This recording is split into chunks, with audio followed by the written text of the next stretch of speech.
Welcome back, and in this lesson we are going to talk about 500.9 or risk assessments. So I just want to warn you that you might hear me struggle saying the word assessment in this video, and I don't know, for some reason I'm really struggling saying that word today. So yeah, please bear with me. We talked about risk assessments a lot in our other videos, and it is very important that you have a risk assessment policy, even if it's just within the security or the technology team of your organization. So basically, you're going to be focusing on cyber risks or information security risks or IT risks, and that's why you have to design your risk assessment policy around this. And you're not going to focus on the enterprise-wide risk management because your enterprise risk management team or your ERM team will be handling that. So first, we need to make sure that we conduct the risk assessments on a periodic basis.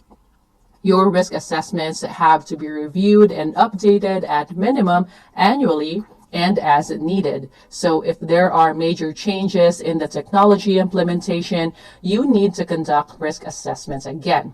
So for example, you weren't allowing your users to use Wi-Fi to connect to the corporate network, and then your company decided to use Wi-Fi instead of computers just being hardwired.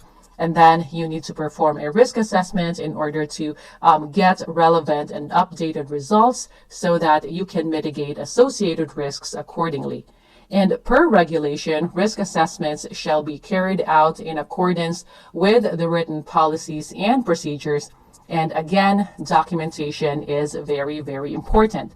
Now, your risk assessment shall also allow for revision of controls to respond to technological developments and evolving threats. So basically, it should be a living document that needs to adapt to relevant changes.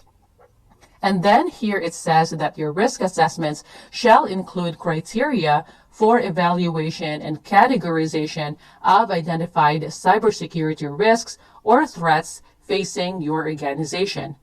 And your ERM team may have put together a criteria that they follow when evaluating and categorizing enterprise-wide risks, and that is something that you can adopt or you can reference that in your cyber risk assessment document. It also says that your risk assessments shall include criteria for the assessment of the confidentiality, integrity, security, and availability of the covered entities' information systems, non-public information, including the adequacy of existing controls in the context of identified risks.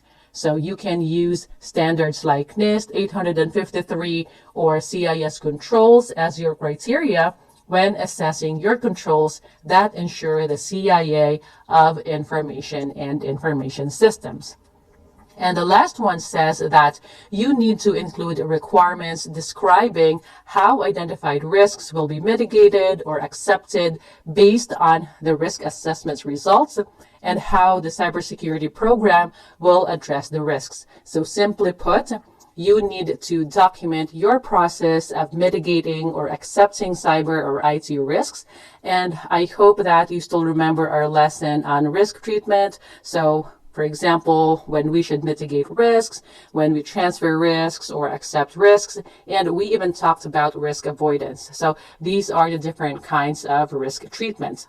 So that's why I said in the very beginning of this Reg 500 discussion that your cybersecurity program will be designed based on the risk assessments that you perform, and that your security controls are also addressing the security risks, because you can't just be putting controls in place when it is not properly addressing the risks, and of course it is just a waste of resources. So these are the criteria that you need to account for in your risk assessment policy and procedures. And that is all for now. And I will see you in the next video.